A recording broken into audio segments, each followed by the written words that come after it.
of Iran. Iran Israel সাম্প্রতিক উত্তেজনা শুরুর পর থেকে যে নামটি সবচেয়ে বেশি আলোচনায় তা হচ্ছে আয়াতুল্লাহ আলী খামেনি।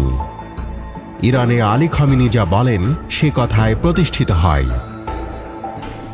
3 দশকেরও বেশি সময় ধরে তিনি দেশটির সর্বোচ্চ প্রধান নেতা হিসেবে দায়িত্ব পালন করছেন। ইরানের প্রেসিডেন্টের চেয়েও তিনি বেশি ক্ষমতাধর। তার নাম শুনলে ইসরায়েল, আমেরিকা সহ পশ্চিমা দেশগুলোর বুকে কাঁপন ধরে। বিশ্বের বাঘা বাঘা মুসলিম লিডাররা পশ্চিমা অপশক্তির কাছে মাথা নত করলেও তাকে কোনোভাবেই দমানো যায়নি। কালো পাগড়ি পরিহিত ধবধবে সাদা দাড়ির বুড়ো মানুষটি একাই লড়ে যাচ্ছেন যুক্তরাষ্ট্র পশ্চিমা আগ্রাসনের বিরুদ্ধে। মুসলিমদের হয়ে গলা উঁচু করছেন বিশ্ব দরবারে। নাম তার আয়াতুল্লাহ খামেনি, যাকে ইরানের সাধারণ জনগণ পাগলের মতো ভালোবাসে। ইসরায়েল আমেরিকার যৌথ অপতৎপরতার মুখে এক সিংহ পুরুষের নাম আয়াতুল্লাহ খামেনি। এই সুপ্রিম লিডার ইসলামিক জাগরণের মসিয়া হয়ে উঠেছেন। ইব্রাহিম রাইসি প্রেসিডেন্ট থাকার সময় যে ক্ষমতা ছিল, এখন মাসুদ পেজেশকিনের সময়ও একই ক্ষমতা আয়াতুল্লাহ খামেনির। ব্রিটিশ সংবাদ মাধ্যম বিবিসি বলছে, সর্বোচ্চ নেতা হিসেবে খামেনি ইরানের সরকার, বিচার বিভাগ, সামরিক বাহিনী, ইসলামী বিপ্লবী গার্ড বাহিনী এবং কুদস ফোর্সের ওপর পূর্ণ নিয়ন্ত্রণ রাখেন। তিনি ছিলেন আয়াতুল্লাহ রুহুল্লাহ খামেনির শিষ্য, যিনি 1979 সালে ইরান বিপ্লবের মাধ্যমে দেশটির রাজতন্ত্রকে উচ্ছেদ করে ইসলামী প্রজাতন্ত্র প্রতিষ্ঠা করেছিলেন। 1981 সালে আলী খামেনিকে হত্যার চেষ্টা করা হয়। একটি সংবাদ মাধ্যমে বক্তব্য দেওয়ার সময় তার পাশে রাখা টেপ রেকর্ডারে লুকিয়ে রাখা বোমার আঘাতে তিনি ডান হাতে কাজ করার সব শক্তি হারান। তার ডান হাত স্থায়ীভাবে বিকল হয়ে যায়। এই ঘটনার পর খামেনি তেহরানে এক জনসভায় বলেছিলেন, বোমা হামলার পর আমি বেশ খারাপ অবস্থায় ছিলাম। কেউ ভাবেনি আমি বাঁচতে পারবো। আমার মনে হচ্ছে আমি যেন মৃত্যুর মুখ থেকে ফিরে এসেছি। ভাবতে লাগলাম কেন বেঁচে আছি। তখনই আমার মনে হলো সৃষ্টিকর্তা নিশ্চয় কোনো কারণে আমাকে বাঁচিয়ে রেখেছেন। ইরানের সর্বোচ্চ ধর্মীয় নেতাদের আয়াতুল্লাহ নামে ডাকা হয়। এরই পরিপ্রেক্ষিতে তিনি আয়াতুল্লাহ খামেনি নামেই বিশ্বব্যাপী পরিচিত। মানুষটি যেমন আমেরিকার বিরুদ্ধে বক্তব্য দিতে পারেন, তেমনি বাগান করা ও কবিতা লিখতেও ভালোবাসেন। মার্কিন প্রেসিডেন্ট ডোনাল্ড ট্রাম্প থেকে শুরু করে ইসরায়েলি প্রধানমন্ত্রী বেনিয়ামিন নেতানিয়াহু, বিরোধী নেতারা সবাই ইরানের এই সর্বোচ্চ নেতাকে সরাসরি টার্গেট করার ইঙ্গিত দিয়েছেন। এমনকি তাকে স্বৈরশাসক বলে অভিহিত করেছেন ইসরায়েলের মন্ত্রীরা। 1939 সালে ইরানের মাশহাদ শহরে জন্মগ্রহণ করা এই শিয়া ধর্মগুরু শৈশব হতেই ছিলেন প্রখর ধার্মিক ও বাস্তববাদী। তার পুরো নাম সৈয়দ আলী হুসেইনি খামেনি।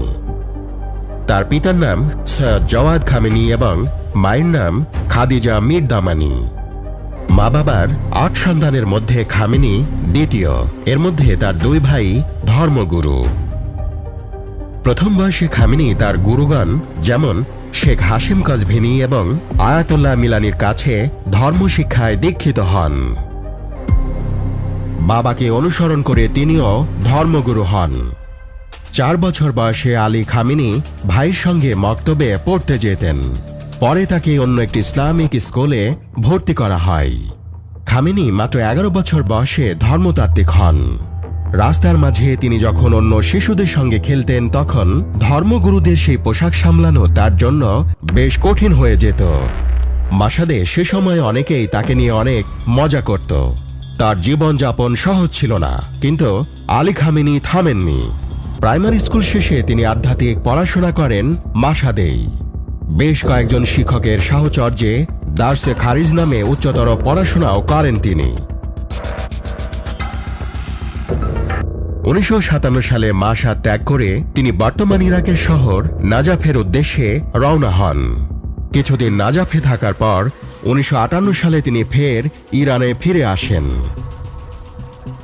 1958 থেকে 1964 সাল পর্যন্ত ইসলামী সামরিক একাডেমিতে ধর্মতত্ত্ব শেখেন।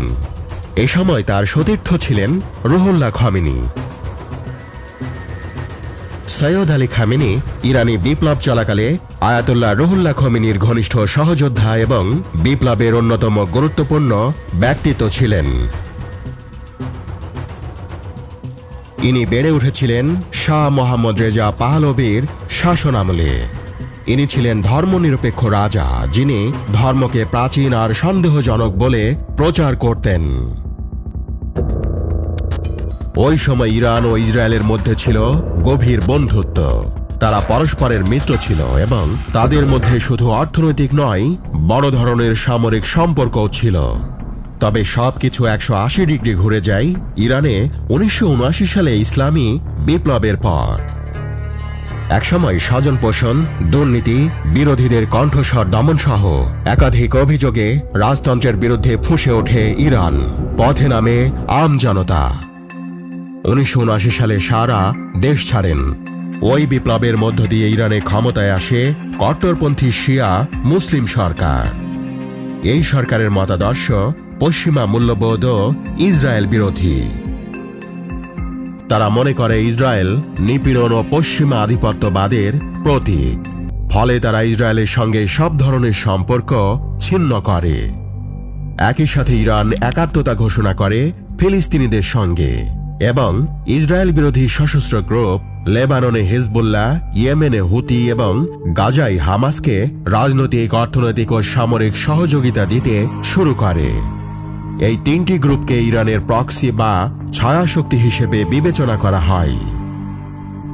1962 সালে ইরানের শহর কুমে আলী খামেনি যোগ দেন ইমাম খোমেনির দলে। ইমাম খোমেনি ছিলেন আমেরিকা এবং শাহ রেজার বিরোধী। নির্ভীক এই মানুষটি পরবর্তী 16 বছর তার পদাঙ্কই অনুসরণ করেন। সৈয়দ আলী খামেনি ইরানি বিপ্লব চলাকালে আয়াতুল্লাহ রুহুল্লাহ খোমেনির ঘনিষ্ঠ সহযোদ্ধা এবং বিপ্লবের অন্যতম গুরুত্বপূর্ণ ব্যক্তিত্ব ছিলেন।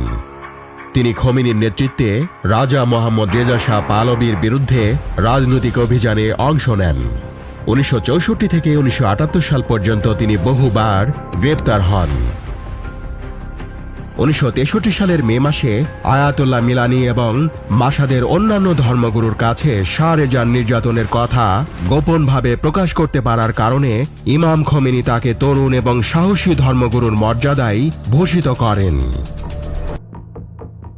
আয়াতুল্লাহ খামেনি সাহেব বরাবরই ইরানে ইসলাম ধর্মকে প্রতিষ্ঠিত করতে চেয়েছেন। আলী খামেনি সবসময় চেষ্টা করেছেন প্রথম নেতা আয়াতুল্লাহর বার্তা দেশের ভেতর সব জায়গায় প্রচার করতে। 1981 সালে মোহাম্মদ আলী রাজাজি হত্যার পর ওই বছরের অক্টোবরে অনুষ্ঠিত ইরানের তৃতীয় রাষ্ট্রপতি নির্বাচনে আলী খামেনি ব্যাপক ব্যবধানে ধর্মীয় নেতা হিসেবে জয়লাভ করেন। এই নির্বাচনে ইরানের 95% উপরে মানুষ তাকে ভোট দেয়। 1981 থেকে 1989 সাল পর্যন্ত খামেনি ইরানের তৃতীয় রাষ্ট্রপতি হিসেবে দায়িত্ব পালন করেন।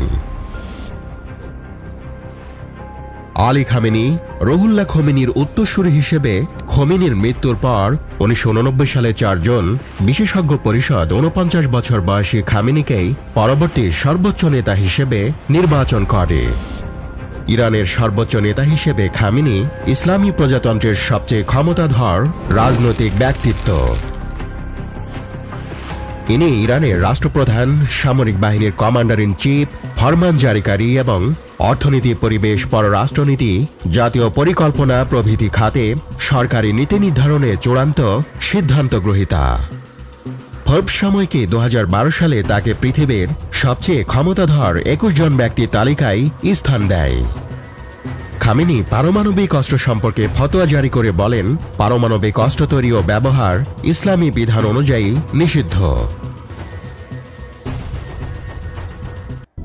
মার্কিন সংবাদ মাধ্যম CNN বলছে, আয়াতুল্লাহ কোনো নাম নয়, পদবি। ইরানের সুপ্রিম লিডার হলেন আয়াতুল্লাহ।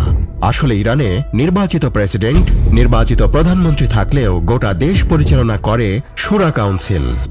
এই কাউন্সিলের সদস্য সংখ্যা 12 থেকে 25 জন ধর্মীয় নেতা, আর তাদের নেতৃত্বে থাকেন আয়াতুল্লাহ, যার ছাড়পত্র পেলে তবেই দেশের প্রেসিডেন্ট, প্রধানমন্ত্রী কিংবা সেনাপ্রধান পদে মনোনয়ন পাওয়া যায়। তারপর হয় নির্বাচন।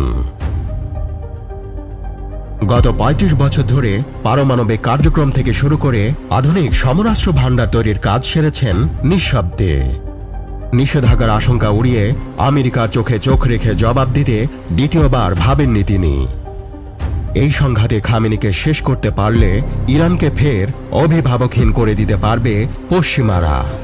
সেই সুযোগে তেলের খনির দেশে হাতের পুতুলকে ক্ষমতায় বসাতে পারবে আমেরিকা। আবার খামেনির পতন হলে খেই হারাবে হিজবুল্লাহ, হামাস এবং হুতিরা। তাতে ইসরায়েল বেশ খুশি হবে। আমার একটি দুর্বল আত্মা, একটি অসম্পূর্ণ দেহ আর অল্প কিছু সম্মান আছে যা আপনারা আমাকে দিয়েছেন। এই সবটুকু বিপ্লব ও ইসলামের জন্য আমি দান করে দেব। 2009 সালে এই কথাগুলো বলেছিলেন আয়াতুল্লাহ আলী খামেনি।